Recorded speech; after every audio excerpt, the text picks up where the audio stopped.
One thing remains clear. It has never been easier to get rich on the internet than right now. Every day there's someone building something new. A new cloud project, a new AI tool, a new creator. People's lives are changing overnight from the internet gold rush. This is nothing new.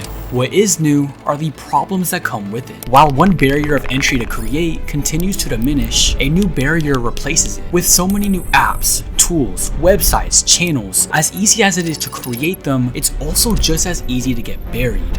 And that almost happened to Whop. Today, Whop is a company valued at over $1 billion, creating a platform for online business owners across the world and established themselves as the place where the internet does business. But just a few years ago, they were a quiet infrastructure tool for Discord communities. So what happened? How did they become the online giant that they are now? The answer is content. Something that businesses are slowly starting to understand is that if you want to stand out from everyone else, if you want to have meteoric periods of growth, you have to build a brand online. Don't believe me? We are seeing more and more companies getting in-house content media teams, and there's a reason behind that. See, attention is a tool, and when a company uses that attention effectively, you get results like Whop. Which brings us to Austin Georgas. He's the head of social at Whop, and when you compare graphs from when he got hired in August 2024 to August 2026, Whop has doubled their valuation and increased their revenue by 255%. I don't think that's a coincidence. Austin Georgas transformed Whop from a rather boring back-end software utility into a viral cultural movement. He's involved with some of the internet's most popular figures and built Whop's brand into an empire. Today, we're taking a look into who Austin Georgas really is, his impact on a billion-dollar company, and how I think he's going to change the way every company in the world does marketing. Because the more I kept digging, the more I realized that his journey was far more difficult than you might think.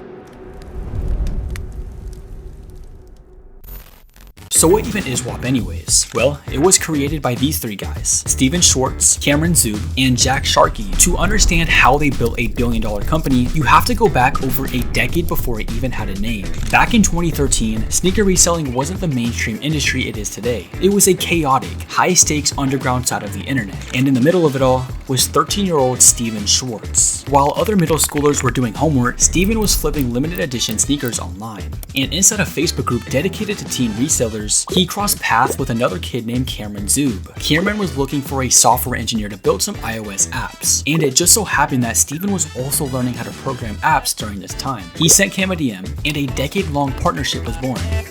At 13 years old, they were getting more experience than people twice their age, building over 20 projects together. Sure, many of them failed, but these hands-on experiences gave them their most vital skills. For 7 years they built. 7 years in the digital trenches, project after project. They got really good at ideas, growth, and basic execution. But they needed an elite developer to build something truly scalable. This is when we introduce Jack Sharkey. The duo found him through their sketchy private Discord servers, subreddits, and Facebook groups. You know, the wild west of the internet. While everyone else's code was crashing, Jack's software ran flawlessly. The duo reached out, teamed up with Jack, and the final piece of the puzzle clicked into place. And in December 2020, the first spark of Whop began to ignite.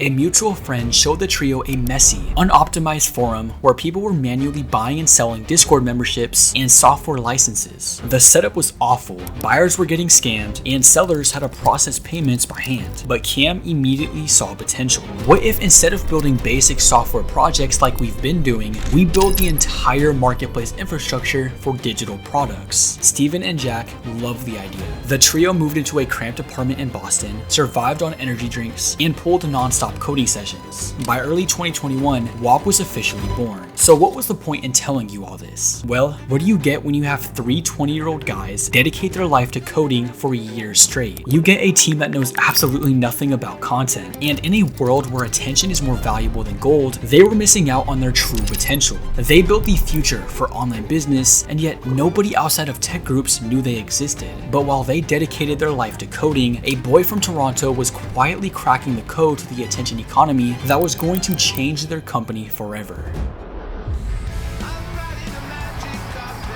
Austin Georgas grew up in Toronto, Canada, a sprawling city on the coast of Lake Ontario. It was there where he fell in love with hockey. This sport meant everything to him. It gave him the first sign that he knew he was meant for more. I remember going to an NHL hockey game.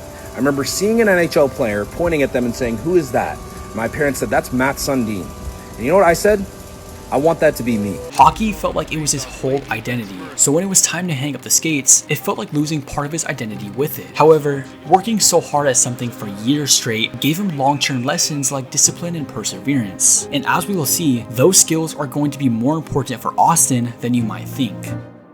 Austin graduated high school into the peak of the Vine era. It birthed the modern short-form viral content and creator culture. Constrained by a strict 6-second looping video format, creators had to master rapid-fire comedic timing, absurd skits, and catchy audio loops. It was the precursor to TikTok, shifting online culture from long-form YouTube vlogs to bite-sized, meme-driven, personality-led videos. This platform was the first taste of his love for social media. He went to the University of Guelph to study business and commerce, but while he was there, all he could think about was making content.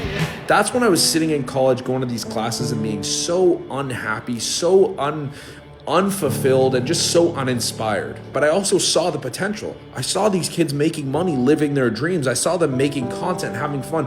And I also saw them just doing what they wanted for life. But when you try entering an industry so new, it's only a matter of time before people notice and start judging you. People called him cringe. In fact, the whole internet thought it was cringe. But Austin saw it differently. He saw people like Jake Paul and the Team 10 house going viral online. And instead of cringing and hating on them like everyone else, he visioned freedom, having fun, and creative fulfillment. So he kept going. He decided to not care what anyone else thinks and followed his own path. Austin was determined to use his 20s to fulfill his potential, but this came at a cost. He lost friends who preferred to party because he chose to focus on things that mattered most to him. He failed constantly. He failed with sports. He failed with being a DJ. He failed a business that cost him thousands of dollars. Yet through all of this failure, content has remained at the center of it all. He was tired of seeing everyone else blow up online, living the life he dreamed of. So he decided to go all in with social media. Besides, what's the worst that can happen? For months, the numbers stayed flat. The exhaustion set in. The doubt crept in. When you trade late night parties for late night editing sessions and see zero return, it's easy to question if you made the wrong choice. But Austin wasn't trying to go viral. He was studying the game. He realized that short form content wasn't just entertainment. It was the new infrastructure of media, music, and marketing. Instead of chasing random clout, he pivoted his focus towards understanding why things go viral. That obsession with the underlying mechanics of short-form algorithms paid off when he broke into the music and influencer marketing space. He landed a social media role at Flighthouse, the largest media brand on TikTok, where he pioneered strategies using short-form audio clips to propel songs to the top of the Billboard charts. He went from being mocked by peers in college to managing campaigns for some of the biggest artists and creators in the world, which built a pretty damn good resume. But the numbers that actually mattered, the ones in his bank account, were still going in the opposite direction. See, what Austin got really good at was getting attention. You know, getting the views, building the audience, stacking up hype, the things that look good on the outside. But what he left behind was arguably more important for chasing his dreams of freedom, getting the money. And as the number in his account kept getting lower and lower, he needed to take a risk. I had $2,000 to my name. I was living in my parents' house and I was making content on Instagram. All my life, the only skill I really knew and had was making content, editing videos, telling a brand story. That was it. So I just kept doing that on my own Instagram, trying to help people out. I had probably 50K followers and I was making $0 off it. With the last $2,000, me and my friend decided to go get a New York City apartment for a month. This was a month to month. There was no long-term plan. It was like, we're going to New York and I'm going to figure it the fuck out. With his last $2,000, he and his friend rented an apartment in New York for 1 month. 1 month to figure out how to actually make this work. If he failed, he'd be back home with his parents restarting from zero. This trip decided everything. He had to make this work. New York City in the summer is unforgiving. It's loud, expensive, and runs on a clock that doesn't care if you succeed or starve. For Austin, that clock was set to exactly 30 days. His goal was to post as much as possible and figure out a way to monetize his audience along the way. When you're down to your last $2,000, every piece of content carries a different level of weight. But just a few blocks away, a multi-million-dollar company was facing their own set of issues. Whop was processing millions of dollars and reaching record high revenues, but culture Literally, they were invisible. They had built an incredible engine, but no one knew it existed except for Austin. He wanted to use Whop's platform to set up his online business to hopefully get some results that he desperately needed, but he couldn't get it set up properly and called the customer support line for help. And since he was so close, they invited him over to the office to get things sorted out. Little did either of them know, this was going to change everything for both of them. And with that, I met someone at the company and they're like, why don't you come into the office? I was like, sure, I'm going to use your platform to sell something. That's great. Boom. I go into their office. We hit it off. And mind you, I don't want to work a fucking 9 to 5, right?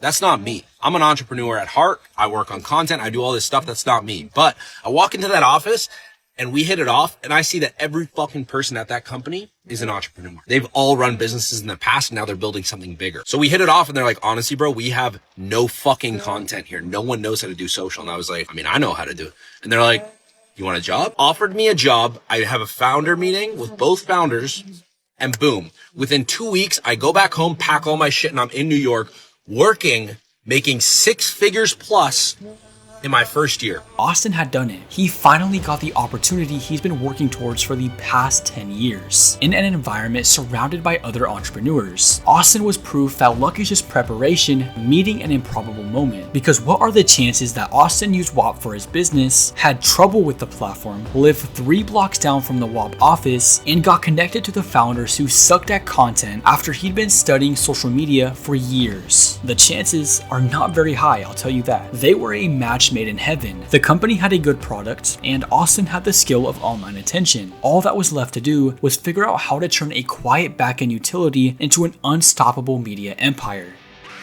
Everyone wants a brand for their business, but not everyone wants to manually plan, produce, and post content that's going to actually level up their business. That's where ForgeOS comes in. We handle your entire creative marketing department for your business, so you can continue working on what you love most. We handle the YouTube, the socials, the ad creatives. We take care of everything so your business can continue to thrive. We are currently looking for founders to partner with. If a solid creative marketing department has been a missing piece from your operations, you can apply for free with the first link in the description. We are giving heavy discounts to applicants under all Forge Originals videos. If you have a business, you want a brand online, go check it out for free. Austin was tasked with building the platform's brand presence, but it wasn't as simple as it might sound. Companies have been trying to build relatable online brands for years, but they all ran into the same problem. They always felt so corporate, some might say millennial in a way. They never built real connection to the audience, and as a result, a lot of them failed. So how do you take a software company and turn it into a scaled up social media presence without looking like a cringe corporate brand? Maybe all you have to do is not make the product the core focus at all. See, the way typical company brand content has always been done is by making the content about themselves, their newest features, their newest drops, their latest updates, which is fine, but you lack any connection to your community. What Austin did instead was create media around the creator culture. Instead of making video tutorials, he turned Whop's channels into a media network for the modern creator economy. They tracked down the biggest young founders on the internet, pulled back the curtain on their high-stakes lifestyles, and showed the raw reality of digital wealth. Whop was no longer standing in the spotlight trying to sell you a product. They built the stage, brought the community together, and let the culture do the talking. This set up opportunities for sponsorships with your favorite creators across the internet. Huge clipping campaigns that got billions of views and hundreds of new millionaires appeared on Whop's platform overnight. But when you open the floodgates to the entire internet, you don't just invite the visionary entrepreneurs, you invite the chaos. Suddenly, the very thing that made Whop a viral sensation started creating a massive target on their back.